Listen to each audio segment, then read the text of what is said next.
Welcome to Living Transplant, the podcast that takes you behind the scenes of the transplant program at Toronto General Hospital and brings you open and honest conversations about the transplant experience. My name is Courtney, and I'm the communications specialist for the Center for Living Organ Donation. And my name is Brittany. I'm a bedside nurse in the Ajmira Transplant Center. Full disclosure, we are not physicians. No, and we are not here to give you medical advice. Think of us like your guides through the world of transplant as we know it. Whether transplant is your past, present, or future, your passion, or your curiosity, Living Transplant will show you the world of transplant like you've never seen it before.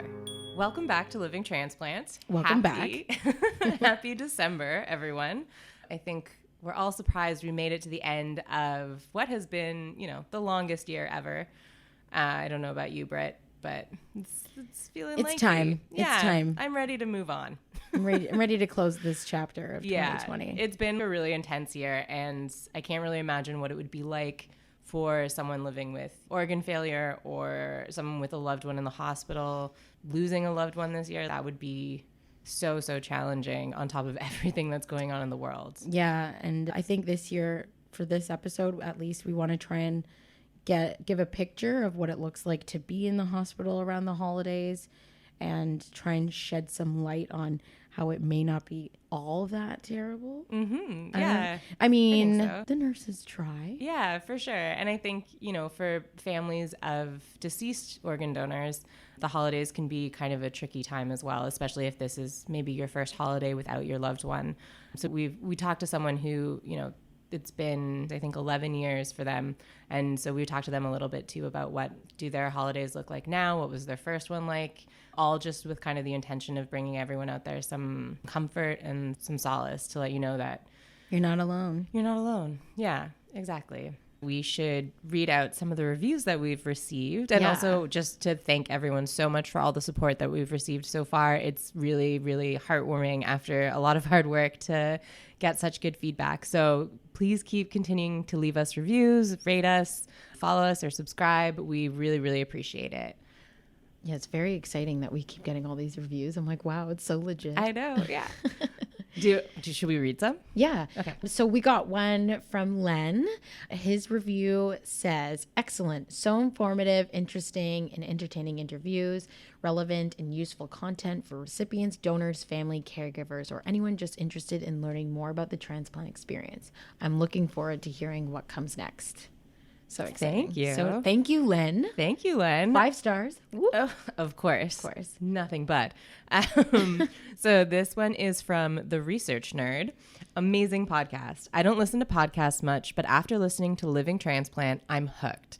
The content is so interesting. It's both heartwarming and informative to hear so many different perspectives on transplant, from patients to donors to the staff that work behind the scenes. And the hosts are amazing. Thank you.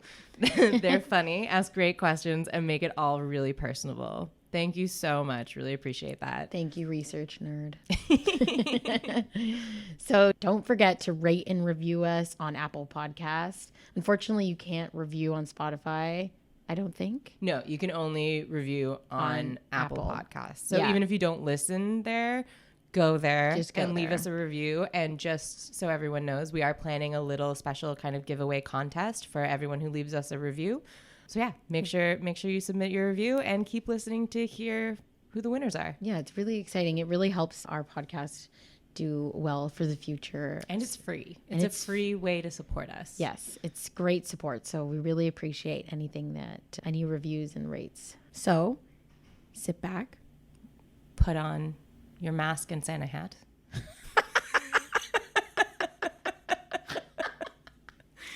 And enjoy the show.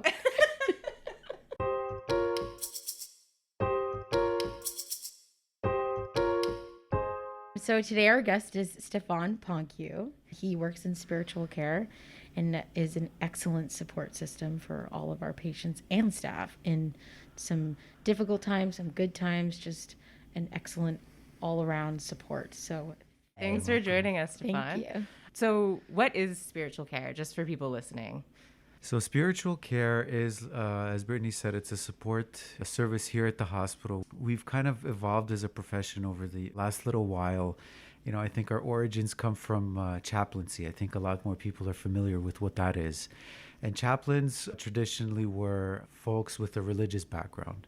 So they would be priests or imams or rabbis, but that's changed and shifted and morphed into spiritual care. And spiritual care, it's a wholesome support for the person, incorporating their spirituality and their emotional needs and struggles through their hospital stay. So if religion, or very specifically religion, is important to them, talking about God or their understanding of God or a crisis of faith, that's something that we would definitely engage with them, that conversation that we would engage with them in. But we also don't have to. I have a lot of encounters with people who identify very strongly as atheists. So it's not necessarily about that religious support. It's more about how are you able to cope with what you're dealing with right now. Yeah. I find my work here in the hospital to be part of my vocation, of the journey of what am I supposed to be doing in my life. And it fits right now. This is what I love to do. That's awesome. Yeah, it's That's beautiful. very cool. So what does it look like during the holidays, Stefan? So the holiday season it can be tough for patients. Yeah. It can be tough for patients because it elicits all kinds of different emotions. Usually we think of times of holiday season as a time to be together with family, and there's always a lot of nostalgia that goes with it.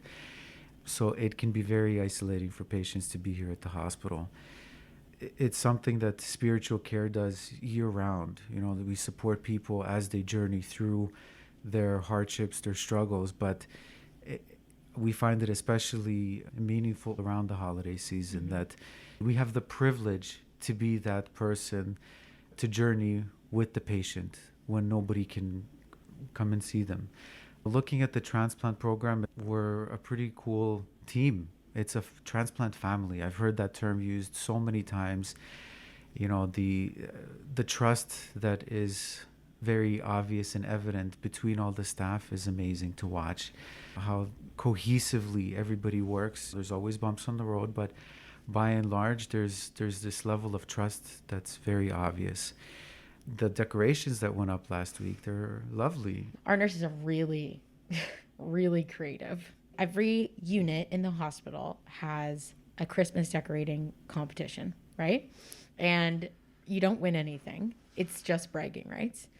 And one year I think our unit had kind of newly opened, and one of our nurses is, very competitive. She decorated the unit, and another unit had taken all of our ideas and decorated their unit based off of ours, and they won. The next year we came back with a vengeance. Okay. So I will try and find some pictures so we can post them on the page, because this Christmas decorating contest was amazing, and they got down to business. One of our nurses made 2 gingerbreads men that were like life-size gingerbread men, and or women, and they had organs placed all over them, and then one was a nephro one with like a hemo line and a PD cap, and it was amazing. And then they had one of the other nurses had decorated jubes and candy canes and little candies like hanging from the sky. They were gorgeous, like wrapped in like cellophane, and they were big and absolutely amazing. And then another nurse had made these little gingerbread men in different little Christmas characters and placed them very carefully around the unit. So one of them had been sitting on the computer as a little gingerbread, but it was like pre-liver, like pooping, or one had diarrhea and like one had vomiting, and they were all super, super creative. Yeah. And then she made a wreath. This was so cute. I think we still have it.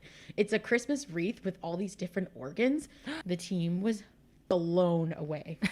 I was there and I was showing off, like I was selling them. Like I sold them on the scene. I was like, oh, did you notice like this, or did you notice that? They're like, oh, nice. Like, so we won. That's so we won. So nice. Congratulations. It was incredible. Belated congratulations. I talk about it all the time because like it was amazing.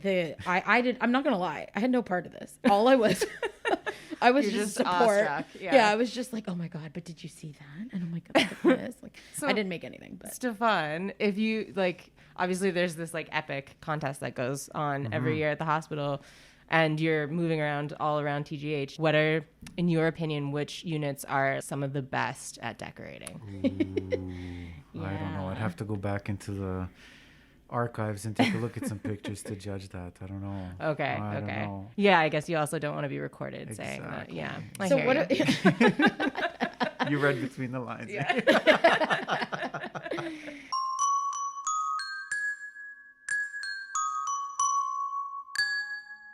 When you're in hospital for an extended period of time, you learn to adapt and make the best of the situation. And that includes things like birthdays and holidays, both of which I experienced in the hospital.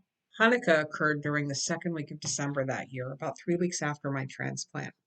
Hanukkah is the Jewish festival of lights, and it commemorates the rededication of the Holy Temple in Jerusalem. It also celebrates a miracle, when a single day's supply of oil managed to provide light for 8 days. As you can imagine, recovering from a liver transplant is slow and painful, so I really hadn't been up for too many visitors. But my mother-in-law and my sister and brother-in-law all live in Toronto, and they really wanted to come see me and to celebrate not just the miracle of the oil, but also the miracle of my transplant. So they brought Hanukkah to the hospital that year.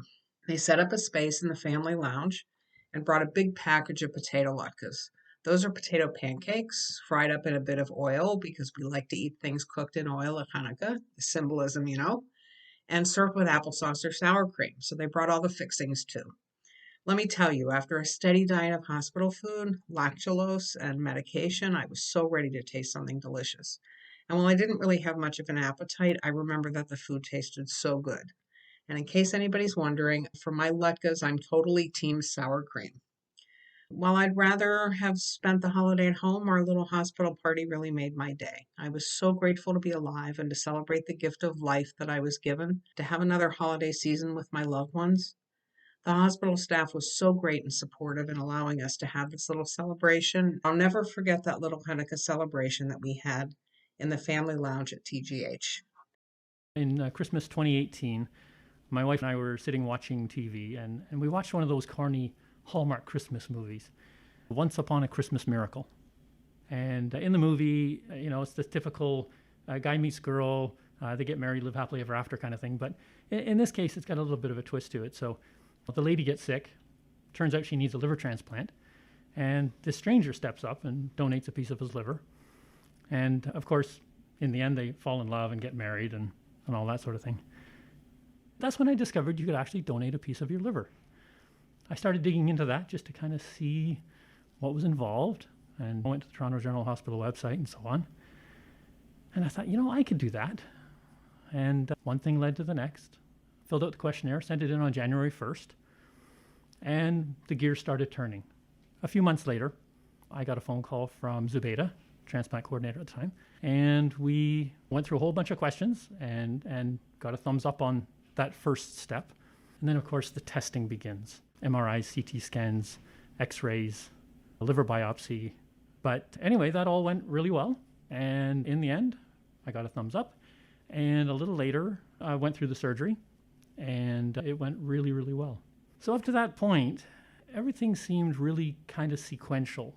You fill out the paperwork, you get a bunch of tests, you talk to a bunch of people, you have some surgery, blah, blah, blah.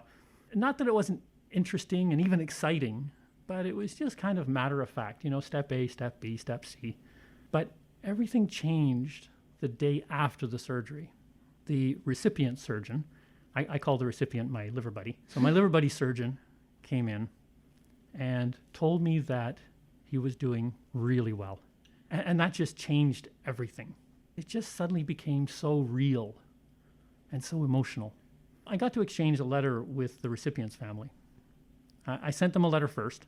In that, I just said how glad I was to be able to do this, and of course, wished them well and all the best. And a little while later, I got a call from Chantel saying she had a letter for me. When I opened that letter, it was, let's just say it was really hard not to cry standing in the hallway. My liver buddy was doing amazingly well. And how much better can it be than that, right? So I keep both of those letters on my desk in a double-sided frame, and every now and then I'll read them just as a little pick-me-up. And I can say to you that if I could do this again, which unfortunately I can't, I would be in line for round 2.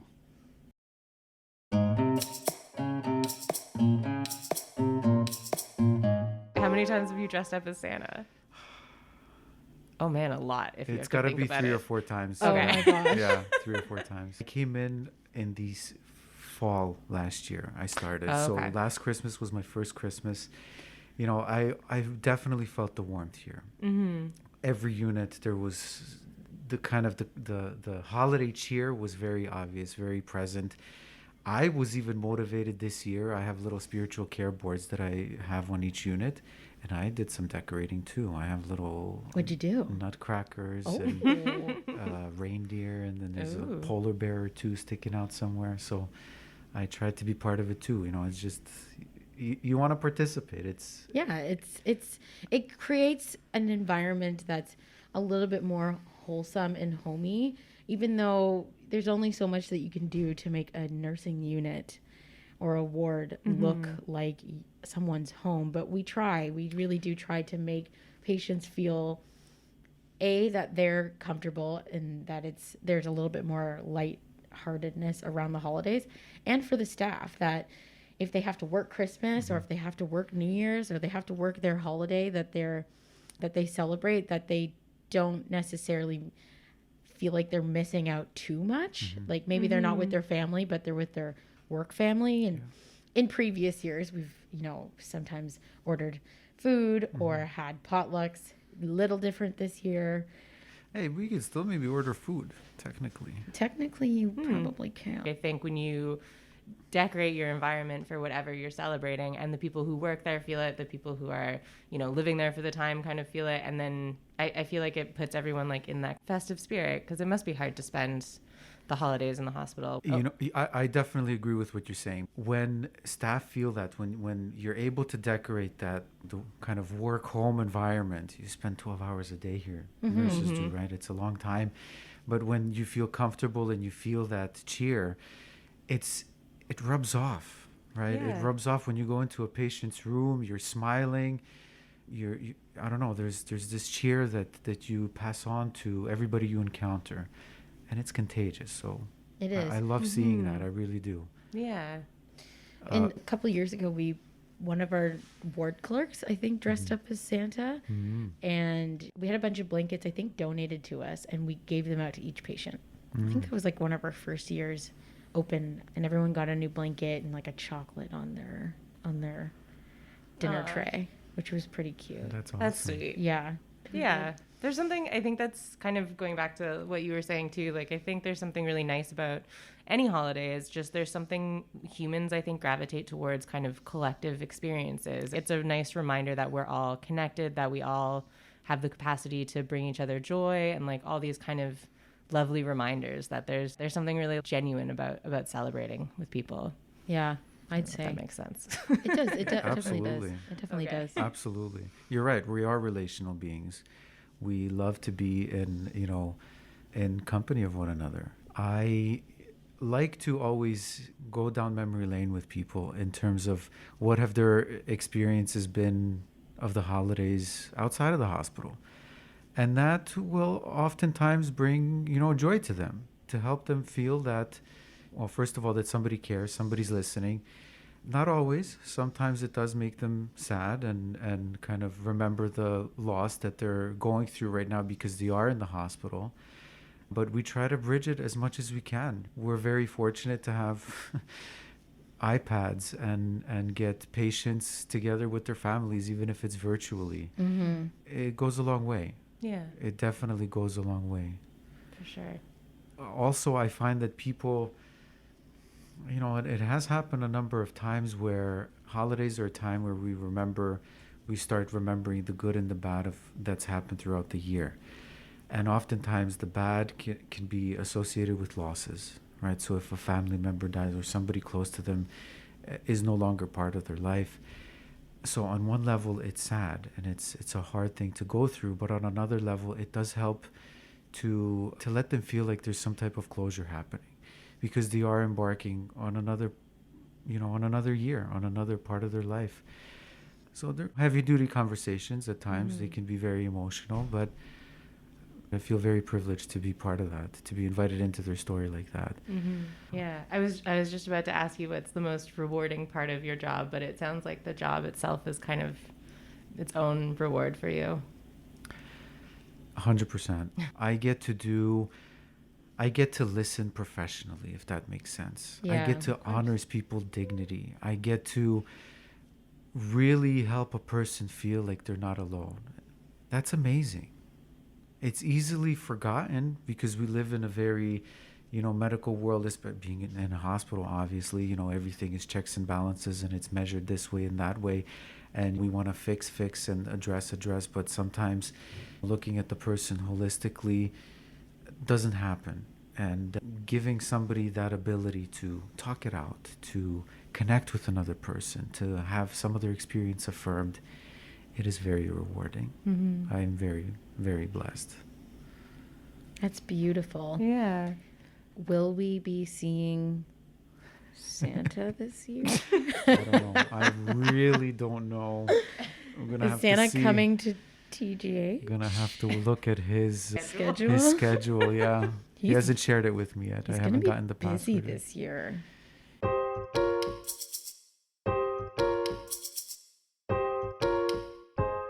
Organ transplantation was not on my radar at all until almost 12 years ago when my son Jonathan, who was a 22-year-old kinesiology student at York University, was in a fatal car crash. He was the passenger, and his friend was driving at least triple the speed limit when he crashed into a hydro pole, and my son Jonathan sustained traumatic head injury. The next morning, the police arrived at my door. It was every parent's worst nightmare and asked, do you have a son named Jonathan Talbot? Was he a York University student? We found a backpack with his books in the vehicle. It's a horrible car crash. You better come to Sunnybrook Hospital fast or you might not see your son alive. And so my husband and daughter and I went to the hospital, and the doctors would not let us see Jonathan at first. He was on life support, there were monitors, there were tubes, and the doctors showed us the computer monitor showing Jonathan's skull fracture with his brain swollen smooth, and the doctor said, we cannot fix this. He brought us into Jonathan's room. Jonathan's head was covered halfway with a hood.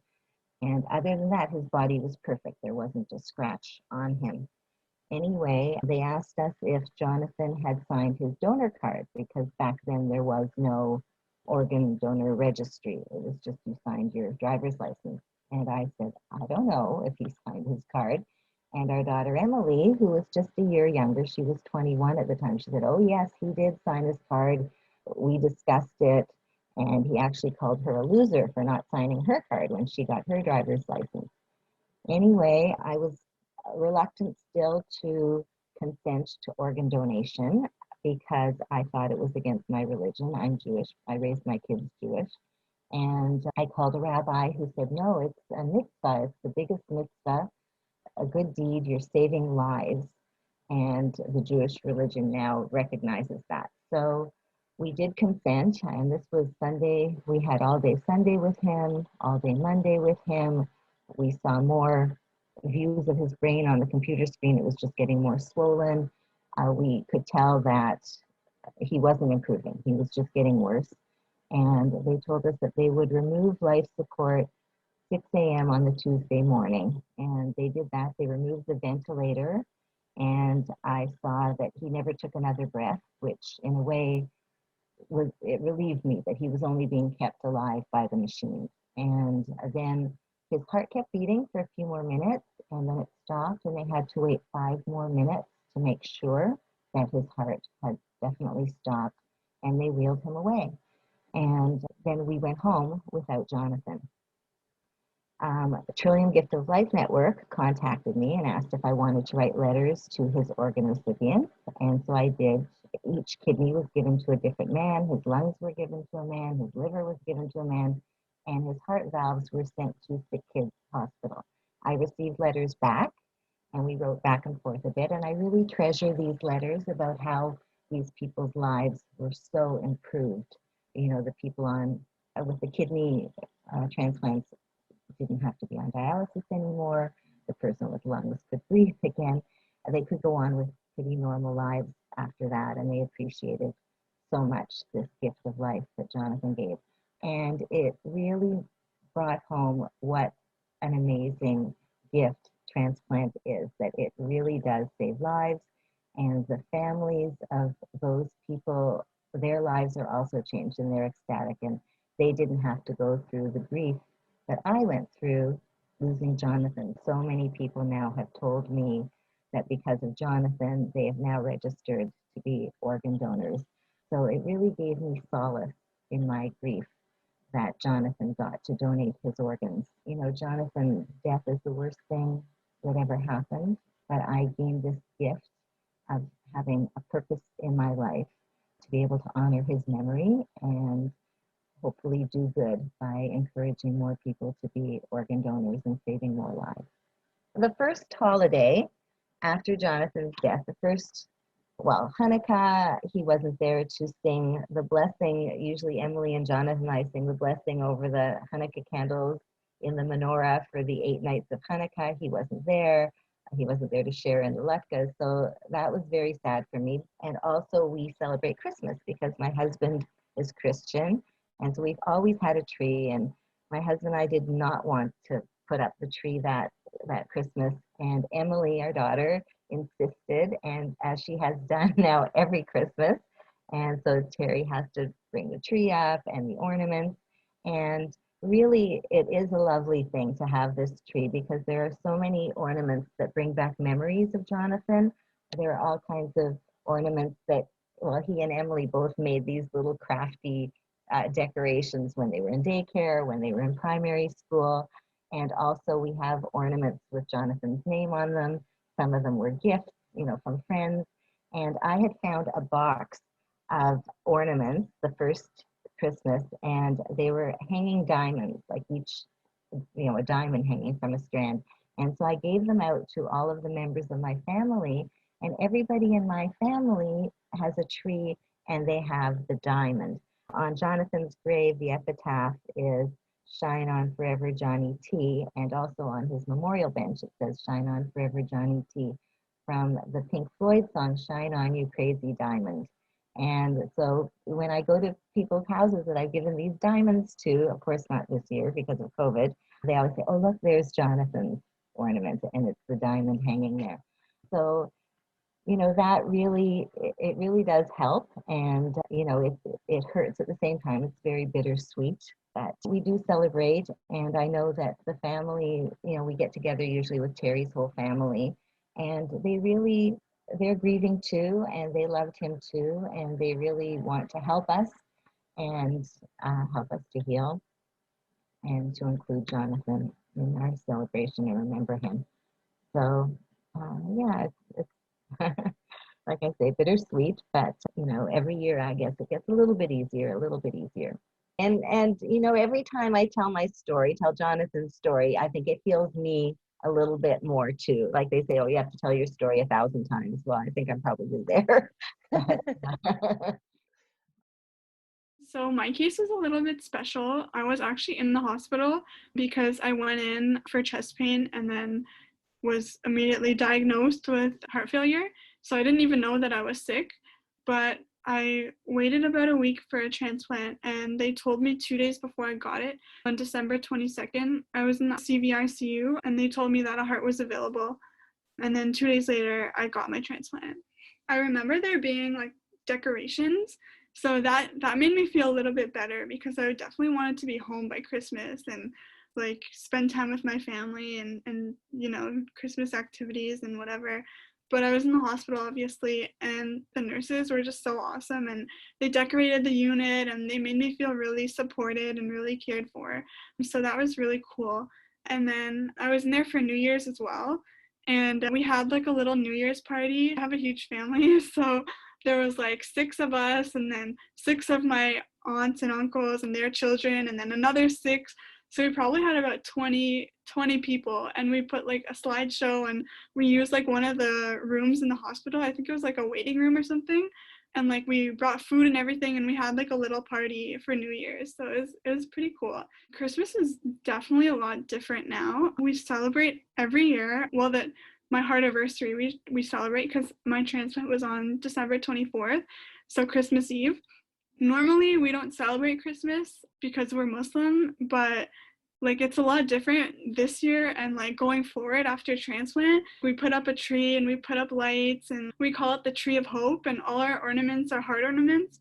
So it's pretty cool. Christmas definitely looks a lot different, but it's definitely time like for the family to get together and everyone to just kind of look back on everything that happened and everything that we've all overcome together and what we're all grateful for. So it's super awesome that we all have that bond, that family bond.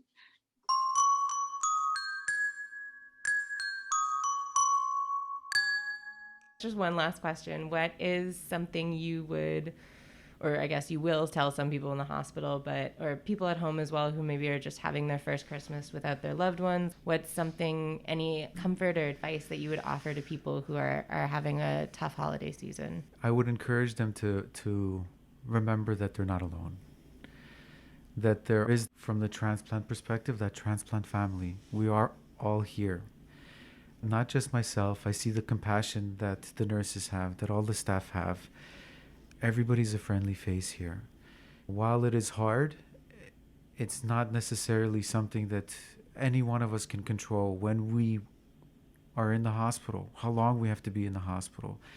I think reminding ourselves that is helpful. When we try to reason something out, it makes it that much easier to process, but when we can't, it makes it hard.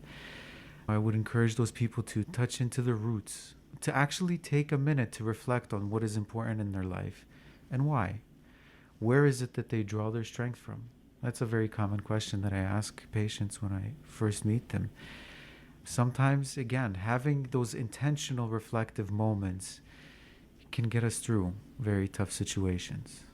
Because we are human beings we're frail. At the same time, we are very strong and resilient. And again, good to remind yourself that every once in a while. For sure. Thank you so much, Stefan. Thank you. That was perfect. Guys, it's been a pleasure. Thank you. Thanks for listening to this episode of Living Transplant. If you have questions or suggestions for future episodes, email us at livingorgandonation@uhn.ca. Don't forget to subscribe, rate, and review Living Transplant on iTunes, Spotify, or wherever you listen to podcasts. And follow us at givelifeUHN on Facebook, Twitter, and Instagram. See you next time.